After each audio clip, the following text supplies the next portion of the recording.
এই বাণীটা কথা কালিমা আল্লাহর ছাড়া কোনো মাবুদ নেই, আল্লাহ এক, তার কোনো শরিক নেই, এবং আমি শেষ নবী, আমি বিশ্ব নবী মুহাম্মদ রাসূলুল্লাহ সাল্লাল্লাহু আলাইহি সাল্লাম, আপনাকে মানতে হবে। এই দাওয়াতটা যখন পৌঁছে দেওয়া শুরু করলেন তখন সমালোচনা শুরু হয়ে গেল।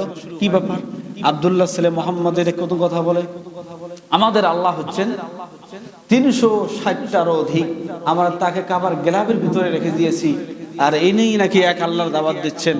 360টা খোদা আমাদেরকে শান্তি এনে দিতে পারে না, এই এক আল্লাহকে আমরা শান্তি এনে দিবে। এটা নিয়ে একটা মুরব্বীদের মধ্যে, সব পর্যায়ে কাফেরদের, মুশরিকদের মধ্যে, ইহুদিদের মধ্যে সমালোচনা শুরু হয়ে গেল।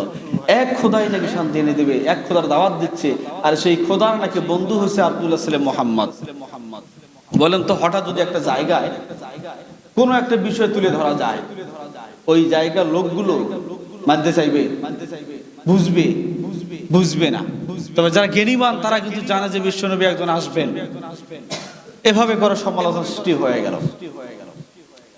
এক পর্যায়ে ওই দুইজন ইহুদি এসে আল্লাহ নবীকে জিজ্ঞেস করলেন, এ মুহাম্মদ, তুমি যে এক খোদার দাওয়াত দিচ্ছ, এক আল্লাহর দাওয়াত দিচ্ছ, তোমার নাকি একজন আল্লাহ আছে, তার সঙ্গী কে কে আছে, তার স্ত্রী কয়জন, তার সন্তান কয়জন, তিনি খান না ঘুমান? এইভাবে করে বেয়াদবমূলক প্রশ্ন করা শুরু করলেন। বলেন নাউজুবিল্লাহ। আমার ভাইয়েরা, এক পর্যায়ে যখন এরকম প্রশ্ন শুরু করে দিলেন, আল্লাহ রাব্বুল আলামিন জিবরাইলকে পাঠাইয়া দেয়া সূরা ইখলাসটা পাঠিয়ে দিলেন। জিবরাইল এসে বলে, রাসূলুল্লাহ, ইয়া হাবিবাল্লাহ, এই উত্তরের জবাবে আপনি এই ইহুদিদেরকে আপনি বলে দেন, কুল হুয়াল্লাহু আহাদ। হে রাসূল, আপনি বলে দিন আল্লাহ এক, অদ্বিতীয়।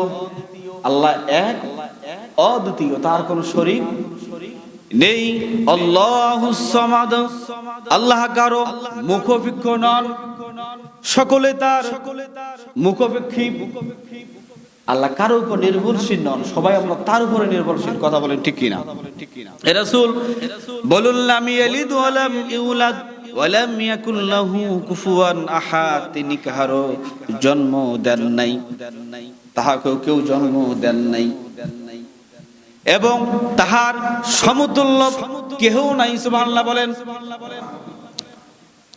যার সমতুল্য কেউ নেই, যিনি এক, যিনি একক, অদ্বিতীয়, যার উপরে নির্ভরশীল আপনাকে আমাকে করতে হয়, সেই রব ছাড়া যদি অন্য কোনো বিধান, অন্য কোনো আইন, অন্য কোনো রিজিকের তালাশে আপনি দৌড়ান, বলেন তো লাভ হবে?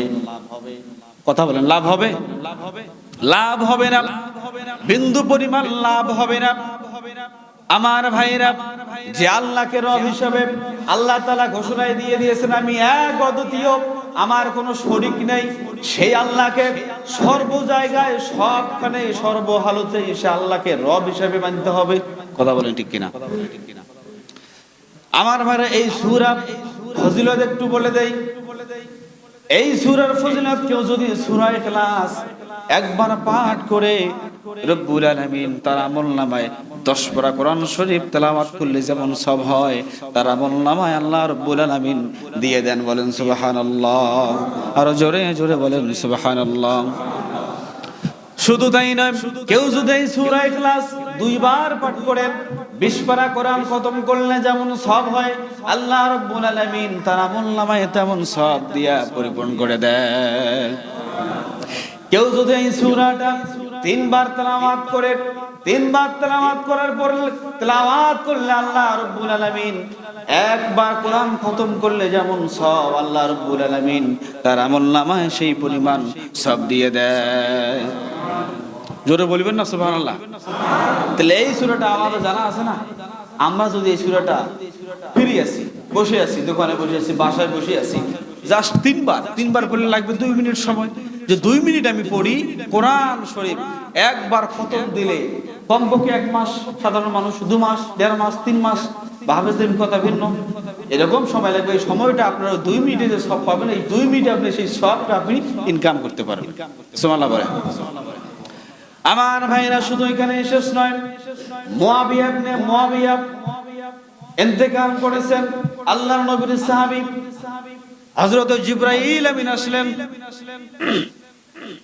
এসে বলেন ইয়া রাসূলুল্লাহ ইয়া হাবিবাল্লাহ, মুআবিয়া ইবনে মুআবিয়ার জানাজার নামাজ আপনাকে পড়াইতে হবে। আল্লাহর নবী বিশ্ব নবী ডাক দিয়ে বললেন, এ জিবরাইল, মুআবিয়া আমার এখান থেকে 100 কিলো দূরে। কত কিলো? 100 কিলো দূরে। আমি কিভাবে তার জানাজার নামাজ পড়াবো? জিবরাইল বলেন ইয়া রাসূলুল্লাহ ইয়া হাবিবাল্লাহ, আপনি জানাজার নামাজ দাঁড়িয়ে যান, মুআবিয়াকে আপনি দেখতে পাবেন। আল্লাহ নবী বিশ্ব নবী জানাজার নামাজ দাঁড়িয়ে গেলেন, দেখতে পেলেন সামনে মুআবিয়া জানাজার নামাজ শুরু করলেন, নামাজ সম্পূর্ণ করলেন, করার পরে জিজ্ঞাসা করলেন, হে জিবরাইল, যখন জানাজার নামাজ আমি শুরু করে দিয়েছিলাম, আলোকিত দিনের বেলা আলোকিত সূর্য, এই সূর্য কেন অন্ধকার হয়ে গেল? জিবরাইল ডাক দিয়ে বললেন, ইয়া রাসূলুল্লাহ ইয়া হাবিবাল্লাহ, ওই সময়টা বন্ধ হওয়ার কারণটা ছিল এই, ওই সময় আসমানের ফেরেশতাগুলো মুআবিয়া ইবনে মুআবিয়ার জানাজার নামাজ এত বেশি এসেছে, আসার কারণে সূর্য আলো দিতে পারে না। ভাই জোরে বলেন না সুবহানাল্লাহ। কেন? আল্লাহ নবী বিশ্ব নবী বললেন, কেন কি এমন তার ভারী আমল আছে যার কারণে আসমানের ফেরেশতাগুলো জমিনে এসে মুআবিয়া ইবনে মুআবিয়ার জানাজার নামাজের মধ্যে দাঁড়িয়েছিল? তখন জিবরাইল আমিন ডাক দিয়ে বললেন, ইয়া রাসূলুল্লাহ ইয়া হাবিবাল্লাহ, ওই মুআবিয়া ইবনে মুআবিয়া সূরা ইখলাস নিয়মিত আমল করেছে। জোরে বলেন না সুবহানাল্লাহ। আমার ভাইরা, শুধু এখানে শেষ নয়, এই সূরা নাযিল হওয়ার পরে একজন গ্রাম্য রাখাল সাহাবী গ্রাম থেকে এসেছেন, আল্লাহর নবী বিশ্ব নবীর কাছে এসেছেন। আসার পরে বলতেছেন, ইয়া রাসূলুল্লাহ ইয়া হাবিবাল্লাহ, গ্রামের মানুষগুলো কিন্তু একটু সহজ সরল হয়, কথা বলেন ঠিক কিনা? আর শহরের মানুষগুলো একটু স্মার্ট, বুদ্ধিজীবী, শিক্ষাবিদ, রাজনীতিবিদ একটু বেশি থাকে, কথা বলেন ঠিক কিনা? আপনাদের মন খারাপ?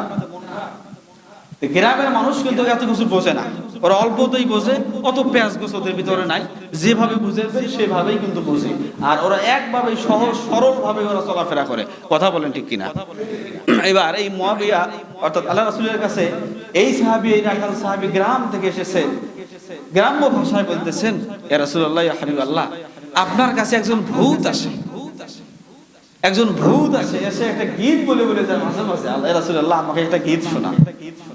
সুবহানাল্লাহ বলবেন না? আল্লাহ রাসূল বুঝতে পারছেন যে আমার সাহাবী আমাকে কি বলতে চায়, আমার সাহাবী আমাকে কি বুঝাইতে চায়। তখন ডাক দিয়ে বললেন, হে আমার সাহাবী, হে গ্রাম্য সাহাবী, হে রাখাল সাহাবী, আমার কাছে ভূত আসে না, আমার কাছে জিবরাইল আলাইহিস সালাতু ওয়াস সালাম, সুবহানাল্লাহ, তিনি ফেরেশতাদের সর্দার, তিনি আমার কাছে আসেন। হে সাহাবী, এই সাহাবীটার নাম ছিল, রাখালের নাম ছিল দিহাদি। হে আমার সাহাবী, হে দিহাদি, আমাকে যে গীতের কথা বললে, গীত না, আল্লাহর কোরআন আমাকে জিবরাইল আমিন এসে দিয়ে যায়, সুবহানাল্লাহ, নাজিল করে যায়। হে আমার সাহাবী, গ্রাম্য সাহাবী, তুমি যে এসেছো নতুন একটা গীত শোনানোর জন্য, আল্লাহ রাব্বুল আলামিন আমার কাছে সর্বশেষ যে সূরাটা নাযিল করেছেন মক্কা নগরীতে, সূরা হচ্ছে ইখলাস। তুমি আসার আগে যে সূরা নাযিল হয়েছে সেটা হচ্ছে ইখলাস, একবার শেষ নয়, মানে ওই সাহাবী আসার আগে যে সূরা, সেই সূরাটার নাম ইখলাস। হে সাহাবী, এই সূরাটা আল্লাহ রাব্বুল আলামিন আমাকে নাযিল করে দিয়েছেন জিবরাইল ফেরেশতার মাধ্যমে।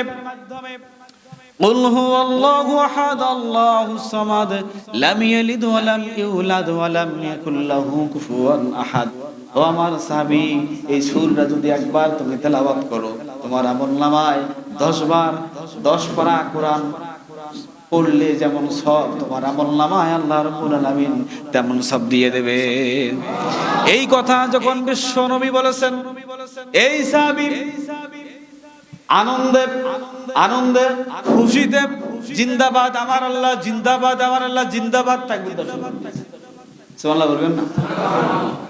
যে একটা সূরা, ছোট্ট একটা সূরা কোরআনে, পবিত্র কোরআনে দুইটা সূরা ছোট, একবার আছে সূরা কাউসার, আরেকটা হচ্ছে সূরা ইখলাস, এই দুইটা সূরা ছোট। এই ছোট্ট সূরা তেলাওয়াত করলে 10 পারা কোরআন শরীফ পড়ার সব আল্লাহ দিয়ে দিবেন। আমার নবী বললেন শুধু তাই নয়, এই সূরা যদি 2 বার পাঠ করো 20 পারা কোরআন শরীফ পড়লে যেমন সওয়াব তেমন সওয়াব আল্লাহ দিয়ে দেবেন।